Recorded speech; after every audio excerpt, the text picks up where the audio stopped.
XOs, 26F, ex-fiancé took his life after he found out about me, 28M, and blamed my so for everything. She is devastated and is beating herself up really bad about it. Pretty much my so was in a relationship with her ex-fiancé for almost 8 years. She relocated for work about 3 years ago, and he had a bunch of issues getting a visa to work in the US. So they had been in LDR for a few years. They broke up about a year ago. The gist of it was he wanted her to move back home due to COVID, and being able to work remotely. She did not want to move back home, and I don't know everything, but it caused them to break up. I met my so over a year and a half ago through work. Originally it was more or less platonic, but after they broke up we started spending a lot more time together. Eventually we started dating about 6 months ago, and since with COVID we have pretty much been living with each other for the last few months. We get along great and we had already started talking about moving in together because everything was going so well. 2 weeks ago he apparently found out about us somehow, and stuff kind of went crazy. She started getting phone calls from him from all sorts of random numbers, basically begging her to talk to him. He sent emails from tons of different addresses, tried to message her on everything. Eventually she wrote a long email pretty much explaining that she is happy and she wants nothing to do with him ever again, and some other things. It stopped after that, until this weekend on Friday when we were in bed. It started up again. She ended up just turning her phone off on my suggestion and we went to bed. On Saturday she found out from her parents that her ex had taken his life that night. She had a ton of missed calls, and messages pretty much saying what is about to happen. One of her old friends also sent screen caps of the post her ex had made where he said a lot of awful things about her, and a lot of untrue things. Since then she has been beating herself up bad. She asked me to stay with her until Monday where she said she wanted a night alone. Today I saw her and brought her favorite food, and she is a mess. She is beating herself up over this. I suggested talking to a mental health professional, but considering our city is flooded with COVID, the odds are she is not going to get much support in the short term. To make matters even worse, she has gotten a bunch of hate from friends/relatives of his on Facebook over this. I don't know what I am supposed to do, aside from being supportive. Too long didn't read. Ex-fiancé took his life, blamed my so for everything. She is hurting and I am clueless. Thanks for your help/suggestions/well wishes. She was able to get a referral for someone through work, and is going to start seeing a therapist through Zoom for now. I am just going to be as supportive as I can.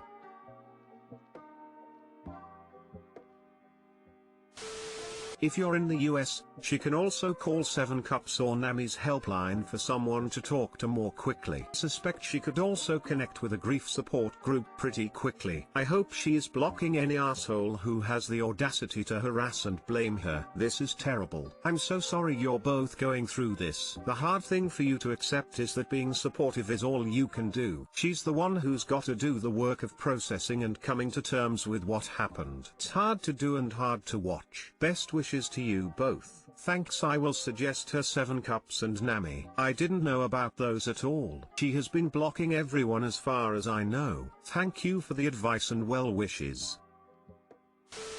Please just be supportive. Her ex was mentally unwell. They were no longer together. This was not her responsibility. Thanks. I am trying to be as supportive as possible and give her whatever she needs. It just kind of frustrates me that I feel powerless to do anything.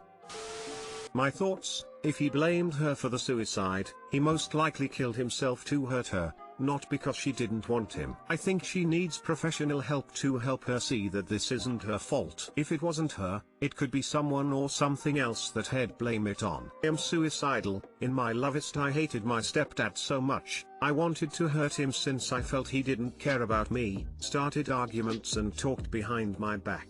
My plan was to off myself where he worked, so the first thing he saw was my body when he got there. My mom sensed something was up that day and stopped me on my way there. I had one of house 2 birds with 1 stone in my mind. I got help BTW and doing a lot better.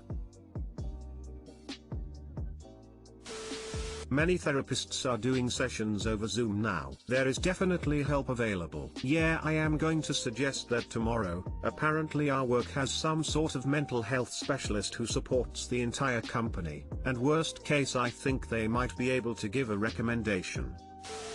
My sister took her life after a relationship breakup. She texted him her plan and he saw the message and didn't do anything besides saying please don't. I don't blame him at all for her death, she made her choice. Her disproportionate reaction was not his responsibility. I'm so sorry you and your so are dealing with this mess. It's not her fault. She'll probably be affected by this for a long time though. Seeing a bereavement psychologist to help her manage this grief would be a really good thing to do. As you suggested, getting on a waitlist now will mean she will have some professional support in the future. It's never too late. For now, continuing to be understanding and letting her express her emotions is probably the best you can do, as well as practical support like providing food and helping with housework if you can. Keep reassuring her that it isn't her fault but it's still okay and normal for her to feel however she is feeling. Being with her or giving her space as she needs is good, though if she withdraws and doesn't want to see you for days, perhaps making sure a friend or family member looks in on her would be helpful. Perhaps turning her Facebook to private or suspending her account for a while might be a good idea so she doesn't have to deal with the, frankly awful,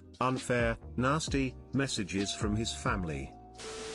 My 30th husband, 30M, had an emotional affair and I am struggling to move on. My husband and I were together for several years before getting married, and I genuinely believed our relationship was built on a solid foundation of friendship and love. He was my best friend and I really couldn't see myself being without him for the rest of my life.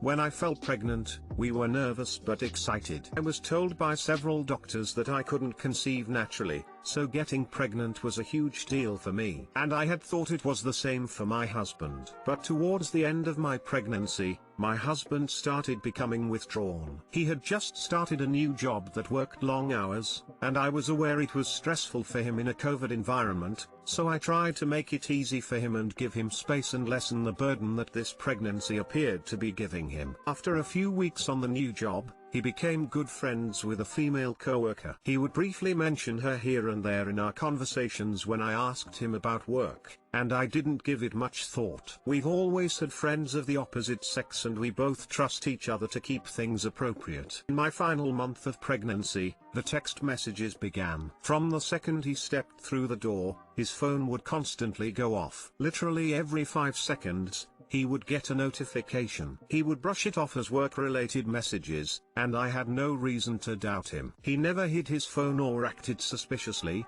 but he always responded immediately to each text, often smiling as he did so. As a result, I was largely ignored at home while he stared at his phone screen throughout the night. Checking his messages was the first thing he did when he woke up and the last thing he did before he fell asleep. Whenever I tried to engage him in conversation, he'd give me a grunt of acknowledgement, his eyes never leaving the screen, his fingers replying to the latest message. There were a few times he would share something funny on his phone with me, and I would see these notifications popping up in real time. Always from his female coworker, always a message that didn't sound work-related. I never invaded his privacy and looked through his phone, but I didn't need to. Any messages I saw popping up were filled with cutesy nicknames and references to personal things. He'd quickly swipe away these notifications and pretend they weren't there, but as soon as I moved away, he'd go back to respond. When I gave birth, my husband took 2 weeks off to look after me, and he was great. He made sure I was fed,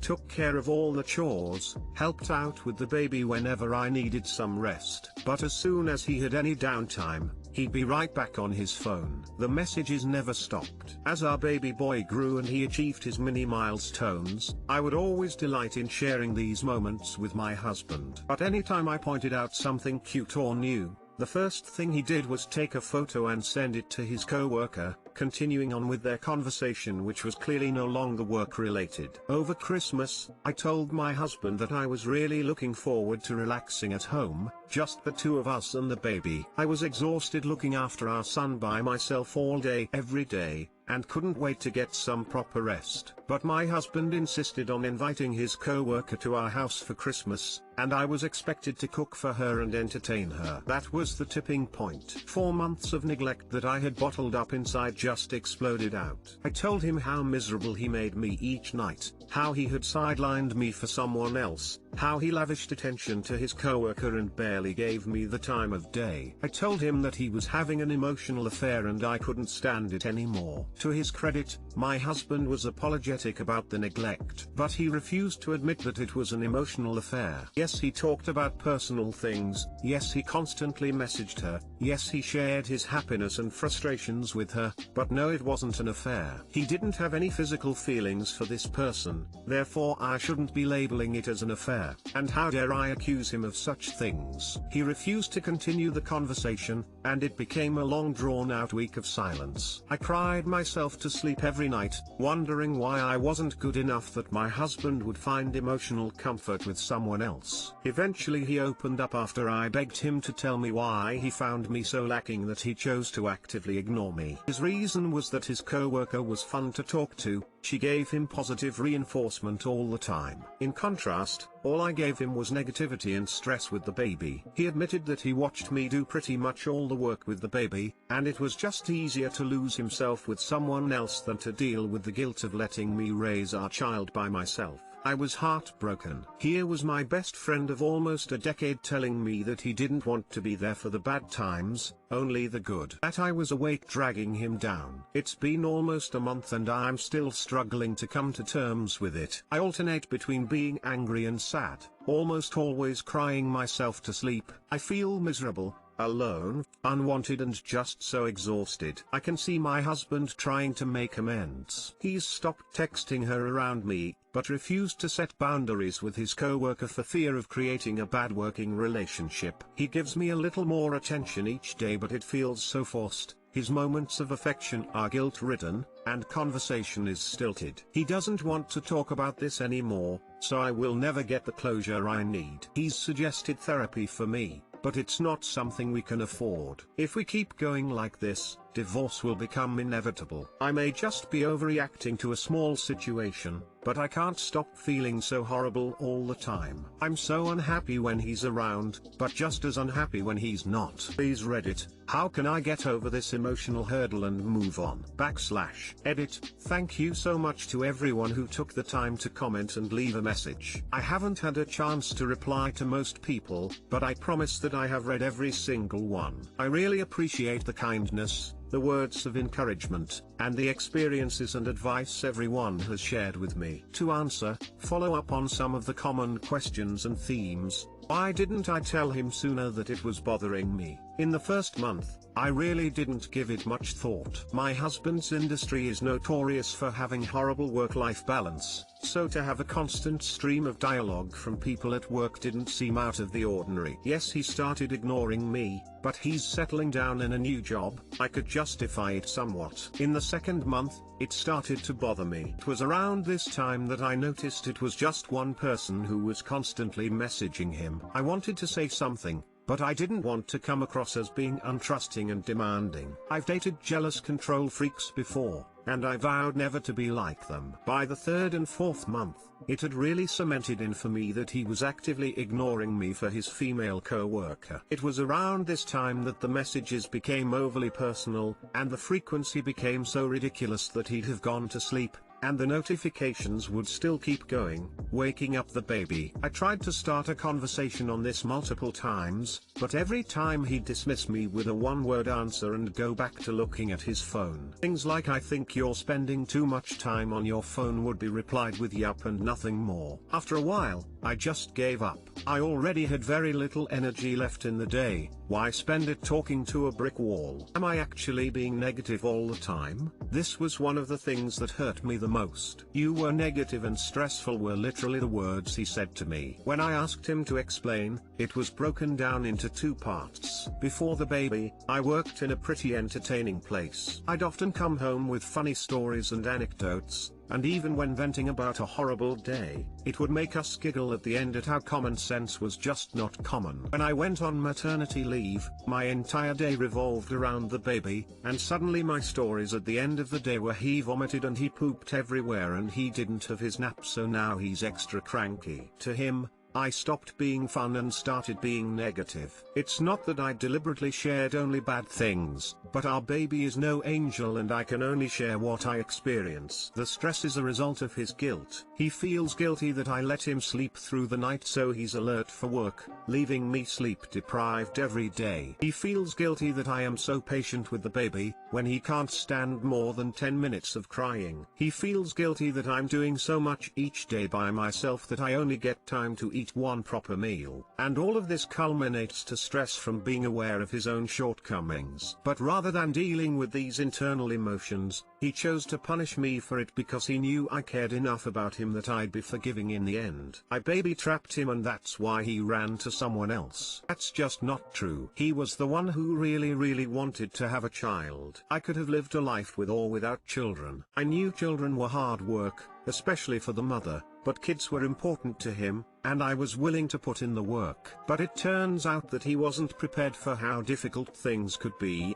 and so he escaped to his conversations with his coworker. Would it bother me as much if it was a male coworker? Yes, it would. My biggest issue was that I was being ignored for someone else. If he was working on a project that demanded all his free time, that would be completely different. I would understand and support him. And I have in the past. But he was free to be a husband and father whenever he came home, and he chose not to be. This wasn't a conversation between two good work friends venting about their day, blowing off steam. He's done that before, and at the end of each conversation, he'd shut off the phone and get back to home life. This was different. It was continuous, it was deep, and it took every single ounce of his attention so that the baby and I were left with nothing. The female part didn't come into play until the end, when I saw that the messages became overly personal and an extra boundary had been crossed. Look through his messages. I don't need to, it can only be worse than what I've already seen in the notifications. Why subject myself to that? Confront the female coworker. I've always believed in not blaming the third wheel.